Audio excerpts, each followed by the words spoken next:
14h30, 15h30, l'heure du crime sur RTL.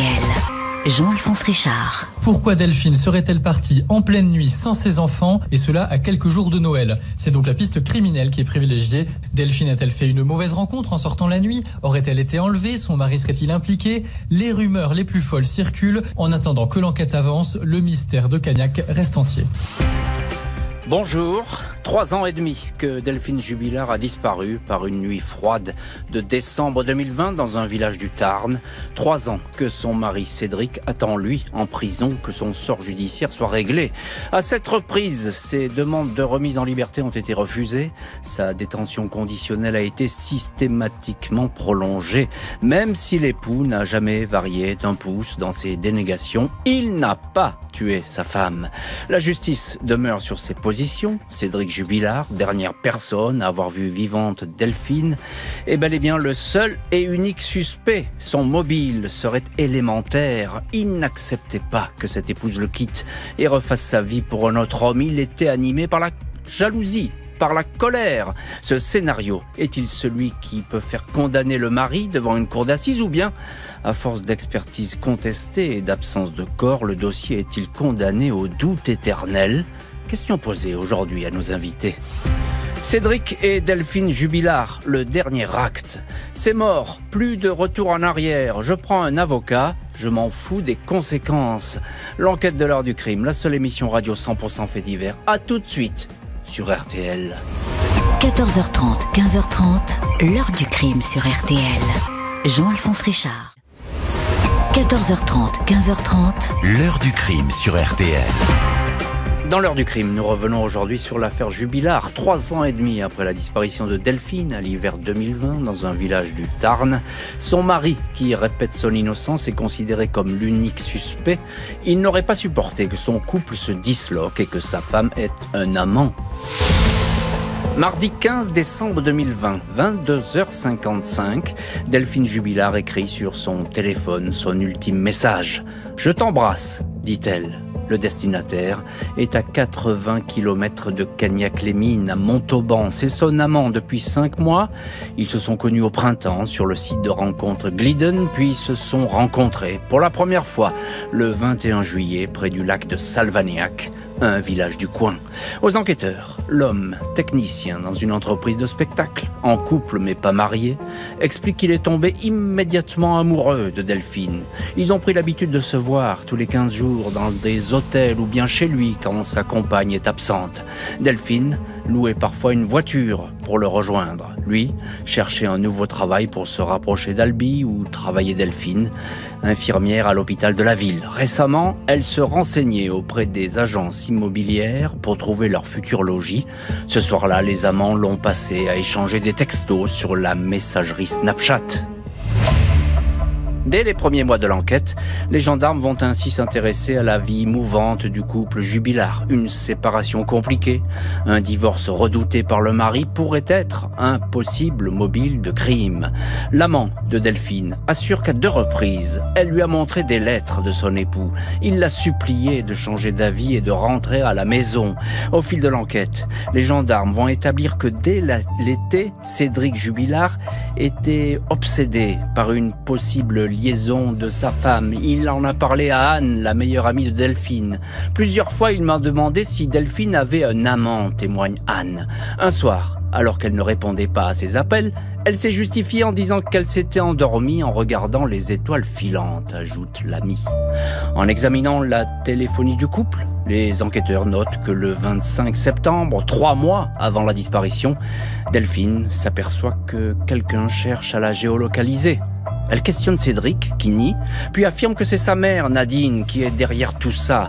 Il s'excuse auprès de l'épouse, lui dit qu'il est prêt à couper les ponts avec sa mère si elle reste avec lui. « Tu es mon oxygène, ma joie de vivre », écrit-il. Mais 2 jours plus tard, Delphine lui annonce qu'elle prend un avocat. « C'est mort, plus de retour en arrière, je m'en fous des conséquences », écrit-elle.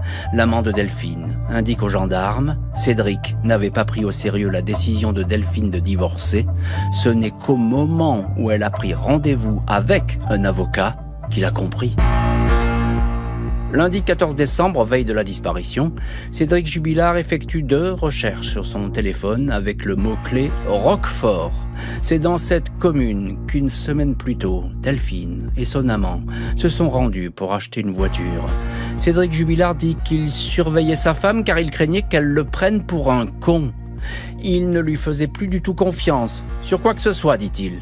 Les juges de Toulouse, Audrey Asma, Coraline Chartier, vont ainsi écrire dans leur ordonnance de mise en accusation l'intensification du flicage de sa femme en novembre 2020 quasi quotidien, sa jalousie décuplée et l'expression de son désir de lui faire la misère, et surtout de la tuer auprès de témoins capitaux, démontrent à quel point la situation a été devenue insupportable pour Cédric Jubilard.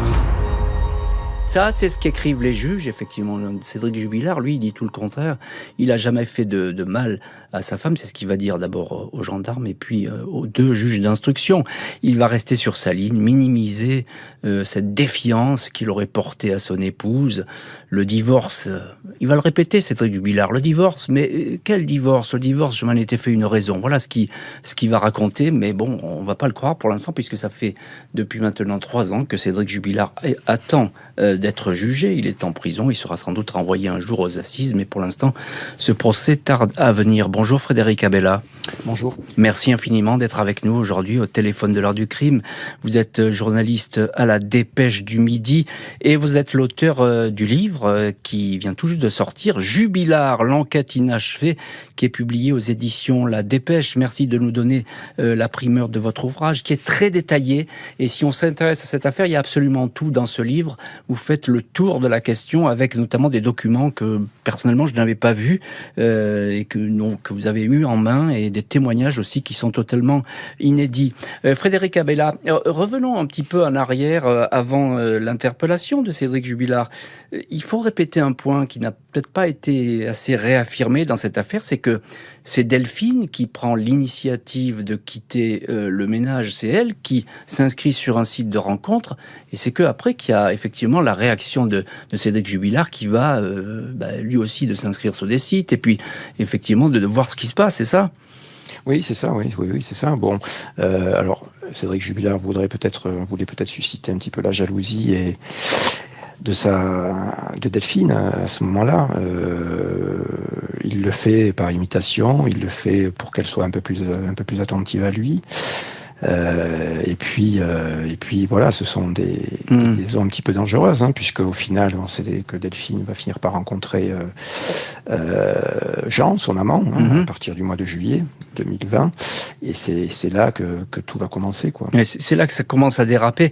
Frédéric Abella, qu'est-ce qui ne va pas dans ce couple ? Alors, vous l'abordez beaucoup dans votre ouvrage, cette vie intime de ce couple. À un moment donné, il y a des fractures, des fissures qui se dessinent. Qu'est-ce qui ne va pas ? Oui, il y a beaucoup de choses. Il y a déjà problème financier qui est récurrent, puisque Delphine Jubilard, infirmière de nuit, elle a un salaire à peu près autour de environ 2000 €. Cédric Jubilard qui est intérimaire, qui fait des chantiers par-ci par-là, il fait un peu de blague aussi.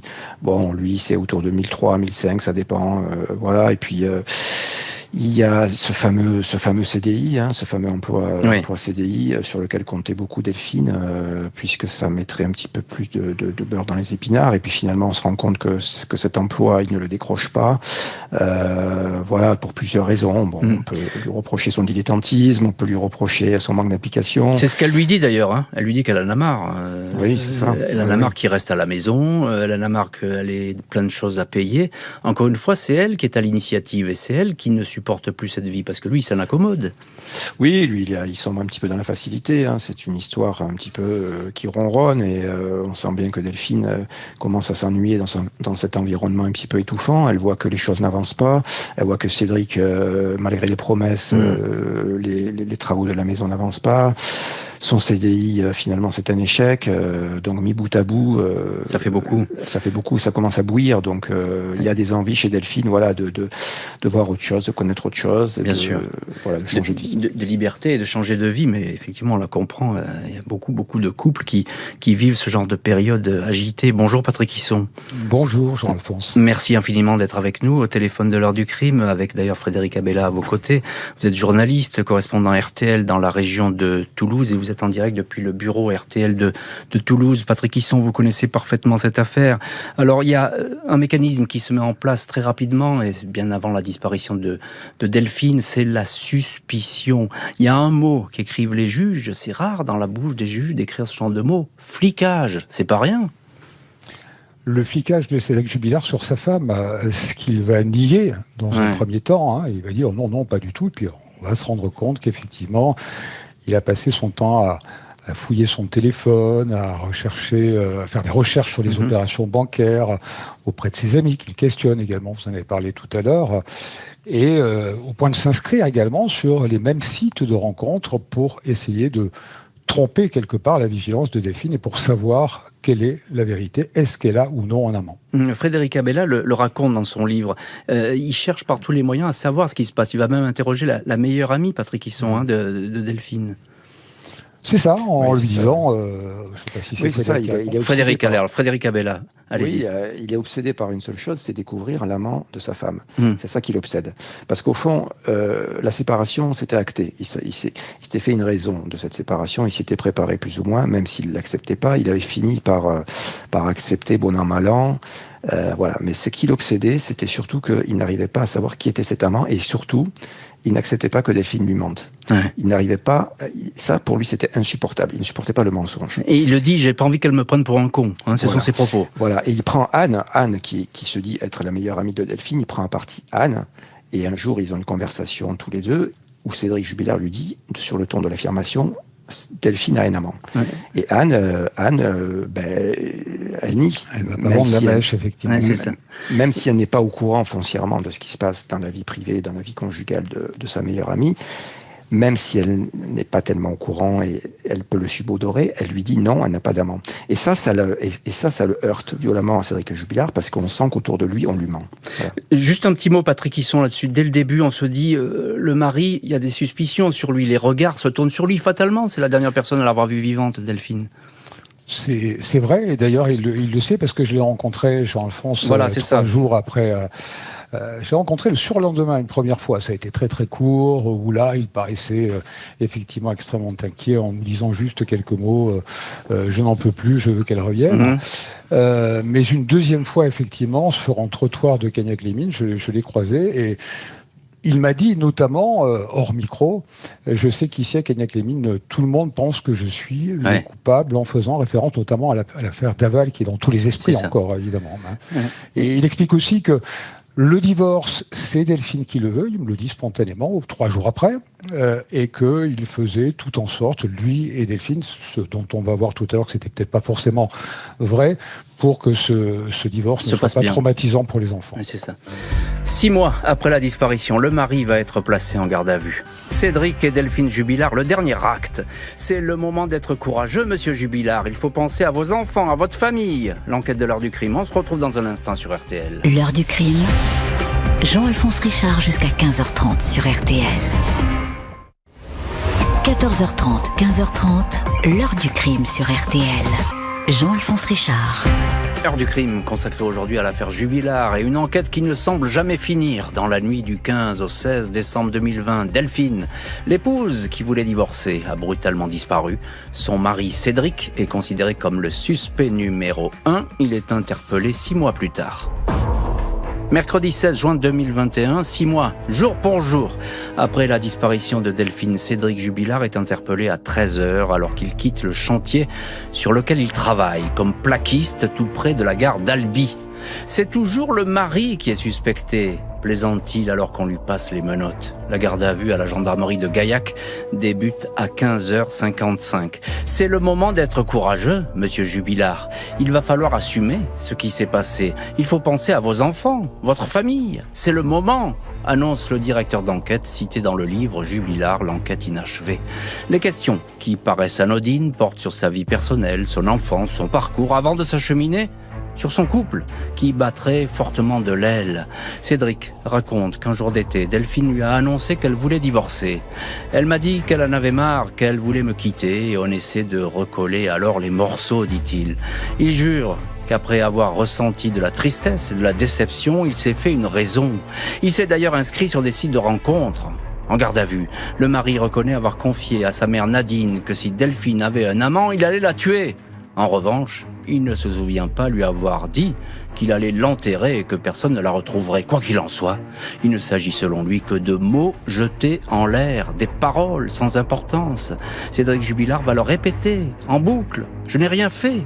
Les gendarmes lui montrent une photo de famille où il pose avec Delphine et ses 2 enfants, Louis et la toute petite Elia. « C'était le bon temps », répond-il. « Je n'ai rien fait. Je vous jure que je n'ai rien fait ». Cédric Jubilard indique qu'au soir du 15 décembre 2020, il est allé promener les 2 charpeilles du couple après le dîner. Il a du mal à dire combien de temps a duré cette balade. Il précise que son téléphone s'est éteint alors qu'il jouait en marchant à Game of Thrones. Mais les experts disent que le portable a été éteint plus tard, à 22h08, et de façon manuelle. Le mari avait indiqué que le téléphone avait cessé de fonctionner faute de batterie. Cédric Jubilard suppose que Delphine a sorti les chiens vers 23h ou minuit, comme elle le faisait tous les soirs. Il le suppose car, dit-il, il dormait à ce moment-là. Plusieurs témoins, des voisins et même le fils de la famille, Louis, contredisent cette habitude. Selon ses déclarations, Delphine ne sortait jamais seule en pleine nuit. Elle était craintive, elle avait peur du noir. Le coin n'était pas éclairé et cette nuit-là, la torche de son téléphone n'a pas été activée. Cédric Jubilard nie toute dispute avec son épouse. Peu après 22h55, heure du dernier texto adressé par l'épouse à l'amant. Une voisine qui habite à 150 mètres, sortie pour fumer une cigarette sur sa terrasse, certifie avoir entendu les cris de peur d'une femme, cris qui auraient duré selon elle entre 5 et 10 minutes. Entendu 3 fois, le petit Louis évoque une dispute. Il s'est levé, il a regardé par l'interstice de sa porte. Il a vu son père et sa mère se pousser mutuellement. Il a fait volontairement du bruit pour qu'ils arrêtent. Son père est venu. Il a fait semblant de dormir. Cédric Jubilard affirme que son fils se trompe de date et évoque une dispute qui a eu lieu en septembre-octobre. Au petit matin du mercredi 16 décembre, Cédric Jubilard appelle Delphine à 5 reprises entre 3h52 et 4h02, puis contacte 2 copines de son épouse. « Je cherche Delph partout », dit-il en indiquant que c'est la petite Elia qui l'a réveillée. « Je vais appeler les flics », répète-t-il. Curieusement, il ne prévient pas Anne, la meilleure amie de Delphine, laquelle lui demandera tout de suite s'il s'est disputé. La gendarmerie est alertée à 4h09 jusqu'à 9h52 du matin. Le mari cherche à joindre sa femme 185 fois, soit un appel toutes les 80 secondes. Puis, il ne va appeler qu'une dizaine de fois dans les heures suivantes, avant de ne plus du tout chercher à joindre Delphine. Le petit Louis raconte que quand il s'est réveillé, il a vu son père se tenir la tête entre les mains et lui dire « Maman n'est plus là ». Et voilà donc pour ces quelques instantanés de la disparition de Delphine Jubilard. Il y a bien d'autres images et d'autres anecdotes. On peut évidemment pas tout raconter dans cette heure du crime. Et il y a aussi les déclarations du mari en garde à vue. Et puis devant les juges, on voit bien que le jeu du chat et de la souris qui se met alors en place. Frédéric Abella, vous êtes avec nous depuis Toulouse dans l'heure du crime, journaliste à la Dépêche du Midi et auteur de ce livre Jubilard, l'enquête inachevée, qui sort aux éditions La Dépêche dès demain. Merci de nous en donner la primeur. C'est un livre, je le répète, parce que ça vaut vraiment le coup. Moi, je l'ai lu de A à Z. Il fait vraiment le tour de la question sur cette affaire Jubilard. C'est tout à fait passionnant. Alors, il y a cette garde à vue, Frédéric Abella, et vous en donnez les meilleures lignes. Il faut lire ce que vous écrivez, parce que c'est étonnant, le climat qui règne sur cette garde à vue. Il y a quelque chose qui s'impose à la lecture de ce que vous sortez dans votre ouvrage. C'est qu'il est impossible à manœuvrer, Cédric Jubilard. J'ai rien fait. C'est ça, là il tombe sur un os. Il s'attendait pas à ce que Cédric Jubilard soit aussi inflexible. Il s'attendait à tout sauf à ça. Il pensait sérieusement qu'il allait plier, qu'ils allaient obtenir des aveux. Et malheureusement pour eux et pour l'enquête, ils n'y arrivent pas. Donc c'est un premier hic. Après ce qui s'est passé dans la maison, puisque les recherches dans la maison 6 mois plus tôt ne donnent aucune indication sur une probable scène de crime. Et là, on assiste à un deuxième échec, parce que le fait d'avoir travaillé autant encore et de près Cédric Jubilard pendant près de 48 heures, il pensait sincèrement, avec les moyens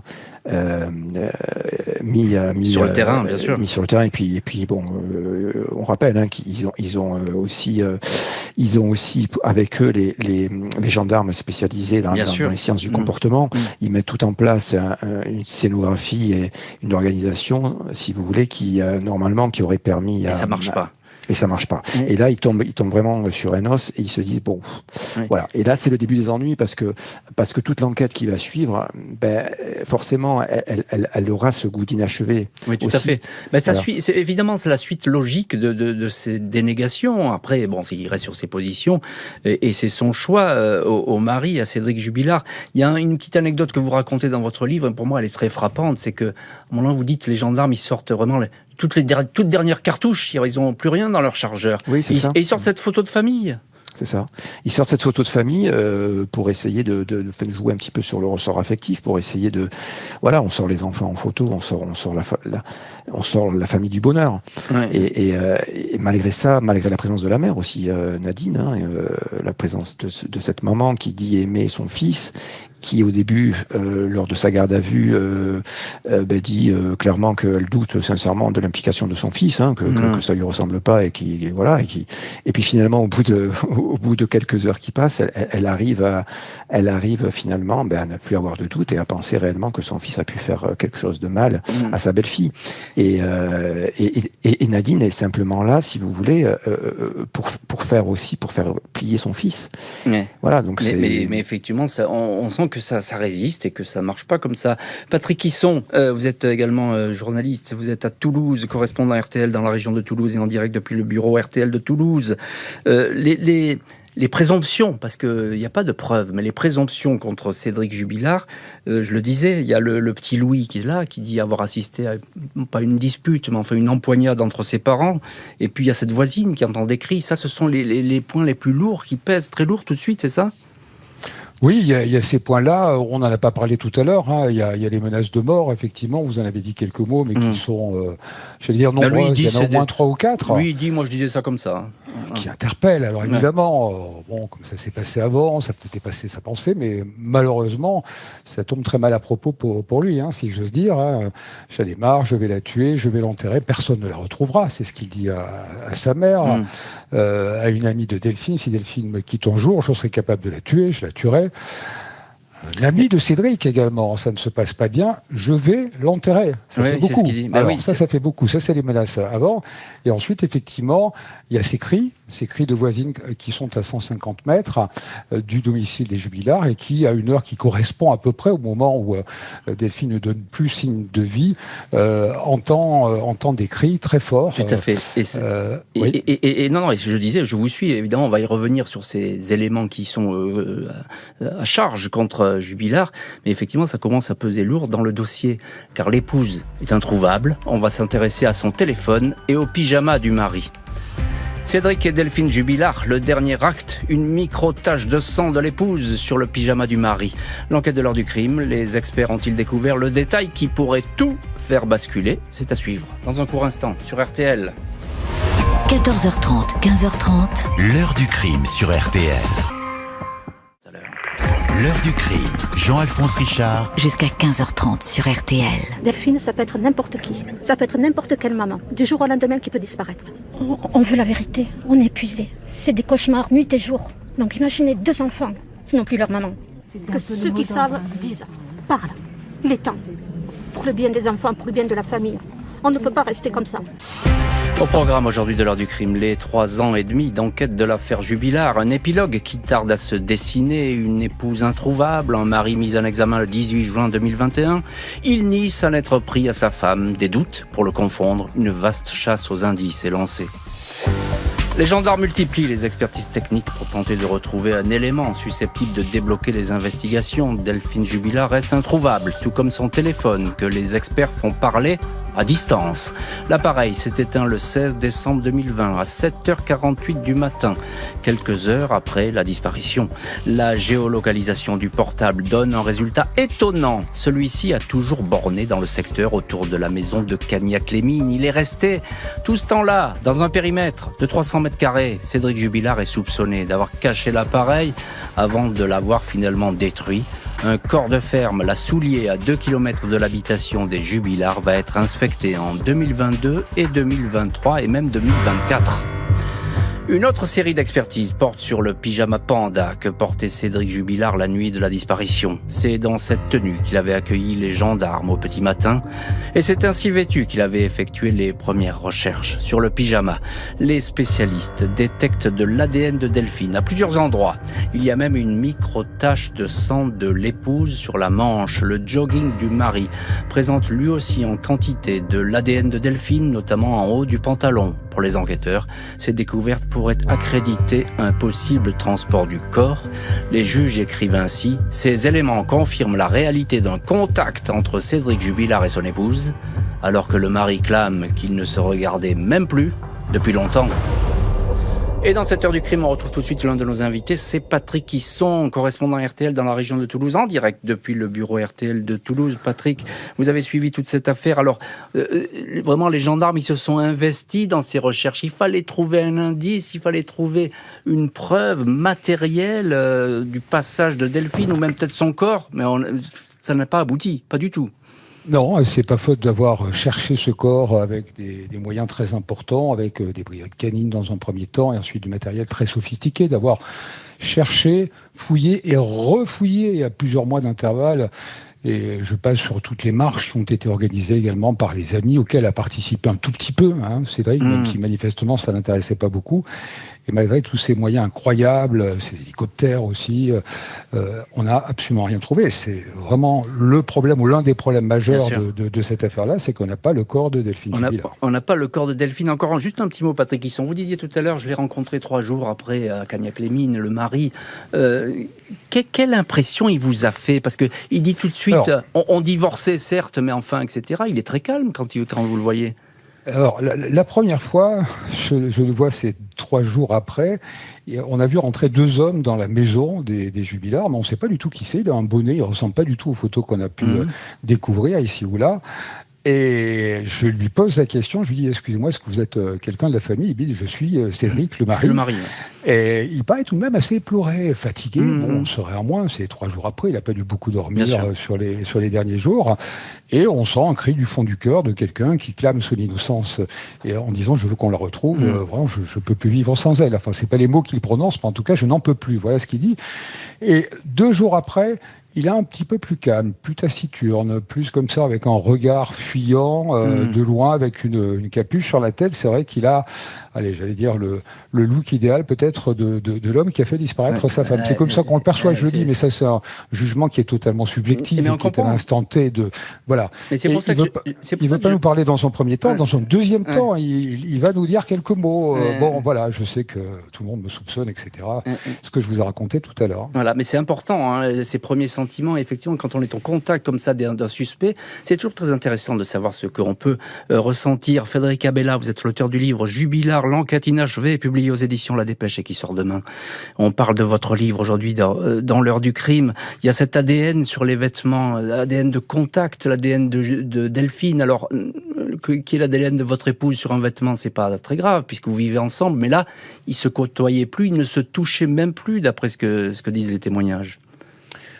Oui, alors des témoignages à prendre avec beaucoup de précautions quand même. Évidemment. Il n'était pas dans la vie intime du couple Jubilard. D'ailleurs, il y en a beaucoup qui ignoraient même qu'ils allaient se séparer ou que Delphine avait un amant. Donc tout ça, c'est clair. Donc à prendre avec précaution. Bon, leur vie intime. Alors si on écoute Cédric Jubilard, il y a eu quelques rapports intimes, quelques mois. Delphine aussi, qui dit qu'elle a la récompense en soir pour s'en débarrasser. Oui, tout à fait. Voilà, pour son anniversaire au mois de septembre. Bon, donc la vie intime du coup, bon, voilà, c'est quelque chose. Bon, lui alors, on lui fait le reproche d'étaler ses ébats sexuels avec Delphine quelques mois avant sa disparition, etc. Mais lui s'en défend en disant, mais ce sont les gens autour de moi, les amis de Delphine qui m'en parlent. Donc, je ne fais que leur répondre.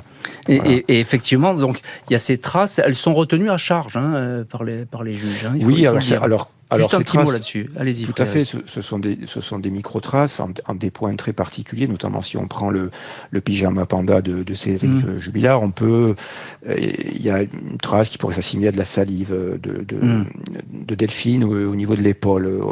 Sous-entendu, pour se débarrasser de son corps, Cédric Jubilard l'aurait peut-être porté. C'est ça. Voilà. Bon, voilà. Mais là, on est effectivement dans la démonstration, en tout cas dans l'interprétation, et c'est un petit peu ce qui fait c'est le talon d'Achille de ce dossier. Pas de preuves, peut-être, mais pour les juges, une montagne d'indices. Cédric et Delphine Jubilard, le dernier acte, il n'a exprimé aucun intérêt quant au sort de sa femme, se vantant d'avoir commis le crime parfait. L'enquête de l'heure du crime, on se retrouve dans un instant sur RTL. 14h30, 15h30. L'heure du crime sur RTL. L'heure du crime, présentée par Jean-Alphonse Richard sur RTL. Retour aujourd'hui dans l'heure du crime sur l'affaire Jubilard. Un procès en vue pour le mari, emprisonné depuis 3 ans, mais une enquête qui s'éternise. La défense dénonce un assemblage hétéroclite de charges et 0 preuve. Les juges veulent faire la démonstration que le seul suspect est Cédric Jubilard. Vendredi 21 novembre 2023, les juges de Toulouse, Audrey Asma, Coraline Chartier, décident de renvoyer Cédric Jubilard aux assises. Seul acteur du dossier susceptible, selon elle, d'avoir tué Delphine et avoir fait disparaître son corps. Il est décrit comme un mari impulsif, violent. La relation adultère de sa femme avait à ses yeux un caractère inacceptable, notent les juges. Elle relève une multitude d'indices qui seraient accablants. L'existence d'une dispute, le fait que Delphine n'ait pas programmé ce soir-là son réveil sur le téléphone, elle le faisait toujours, portable, qui n'a jamais quitté le périmètre de la maison, le fait encore que le mari connaît ce coin de campagne comme sa poche, au point d'avoir certainement repéré l'endroit idéal pour y dissimuler un cadavre. Cédric Jubilard n'a cessé de mentir, d'éluder les questions gênantes, notamment en prétextant avoir perdu la mémoire, écrivent les juges. Elles ajoutent « Il n'a exprimé réellement aucun intérêt quant au sort de sa femme, se vantant d'avoir commis le crime parfait. » L'expert psychiatre décrit Cédric Jubilard comme un homme arrogant, égocentrique, très sûr de lui, une haute opinion de lui-même, inaltérable malgré les circonstances. Il y aurait chez lui un sentiment parfois de toute puissance, une certaine psychorigidité. L'expert psychologue dépeint un individu sur la défensive qui se sent attaqué par les questions qu'on lui pose. Et dans cette heure du crime, on retrouve tout de suite l'un de nos invités, c'est Frédéric Abella, en direct depuis Toulouse, journaliste à la Dépêche du Midi, auteur du livre Jubilard, l'enquête inachevée, qui est publié aux éditions La Dépêche. C'est un gros livre sur toute cette affaire qui recense effectivement tous les procès-verbaux, beaucoup on n'a pas vu, il y a beaucoup de témoignages aussi qui sont relatés dans ce livre, qui est très intéressant si vous voulez comprendre cette affaire Jubilard qui est loin d'être terminée. L'ordonnance de mise en accusation, Frédéric Abella, c'est-à-dire lorsque les juges demandent le renvoi de l'intéressé devant une cour d'assises, elle fait 61 pages et c'est une construction d'indices implacables. Il n'y a pas de preuves, mais indice après indice, on se dit mais comment va-t-il pouvoir se sortir de tout ça ? Oui, c'est ça, c'est une accumulation d'indices pris les uns les autres, des indices qui s'accumulent et qui au final constituent voilà, c'est ce fameux faisceau d'indices graves et concordants qui converge irrémédiablement vers Cédric Jubilard. Mais les juges ont écrit que pour elle, il était l'auteur du meurtre de sa femme, et c'est cette phrase-là qui va un petit peu relancer l'enquête 2 mois plus tard, puisque on sait que il va y avoir un supplément d'information qui a été demandé par le parquet sur la base de déclarations un petit peu tendancieuses, un petit peu floues, de témoins qui ont l'air d'en dire un peu plus qu'ils en savent. Voilà. Mais je vous écoute, Frédéric Abella, et c'est très intéressant parce qu'effectivement vous employez le qualificatif flou. Mais c'est vrai que cette affaire, on est toujours un petit peu... Il n'y a rien de très clair sur les accusations, ce que disent les uns, les autres. On prête des propos qu'il a sûrement tenus à Cédric Jubilard, mais après tout, on n'en sait rien.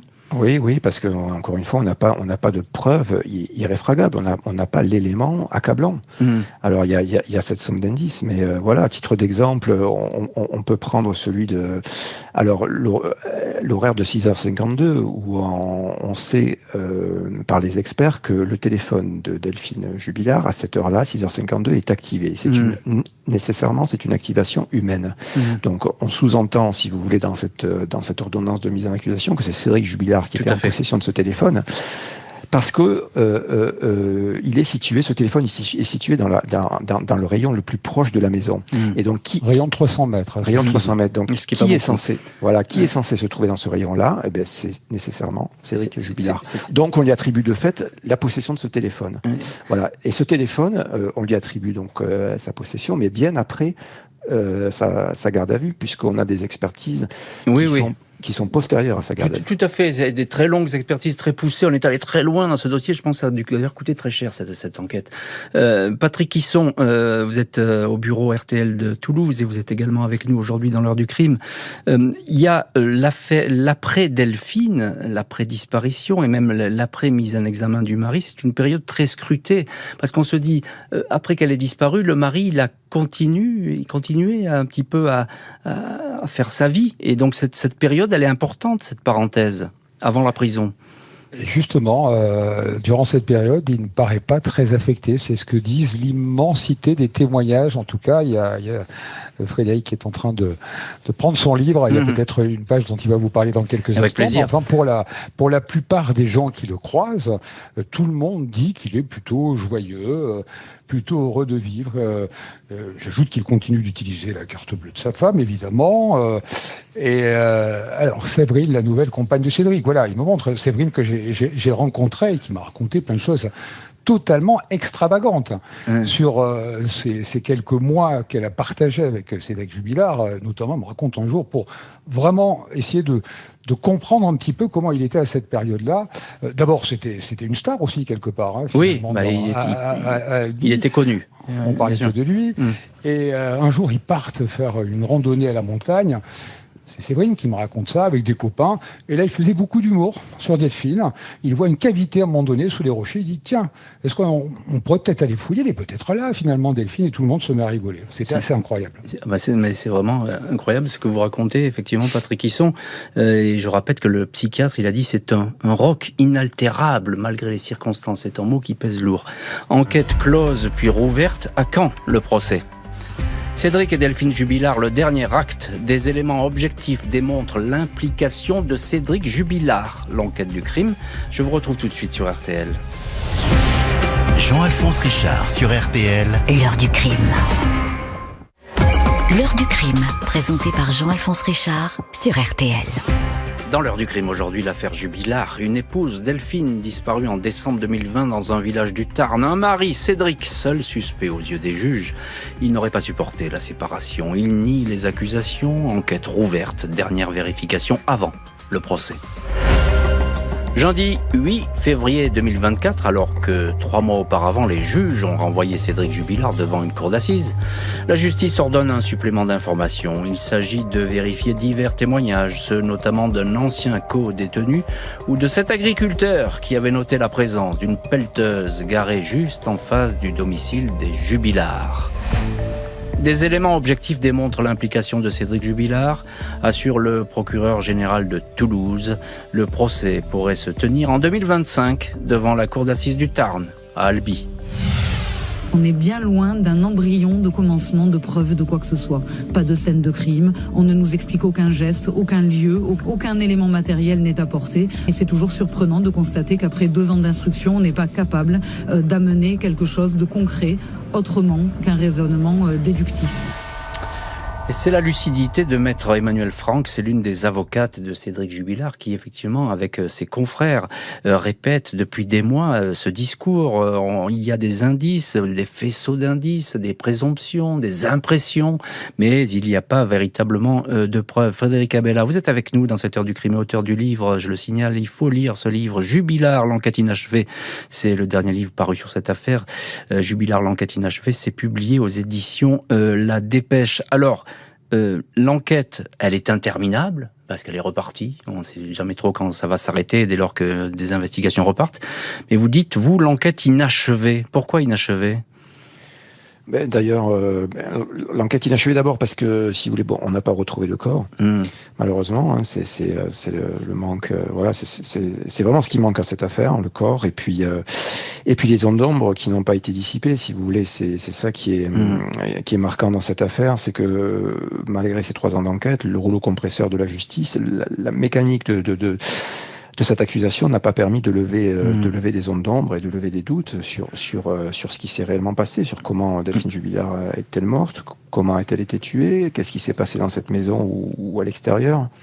Et c'est ça qui est... Et c'est pas faute que les deux juges n'aient pas relevé tous les moindres détails. Toutes les déclarations de Jubilard, ces mots, ils sont pointés par les deux juges d'instruction de Toulouse. Vous écrivez dans votre ouvrage que en un moment donné, il parle de son fils, il est là pour rassurer son fils et il va lui dire maman, elle est partie dans la forêt, c'est ça. Donc on va se demander pourquoi il dit ça alors qu'elle n'est pas retrouvée.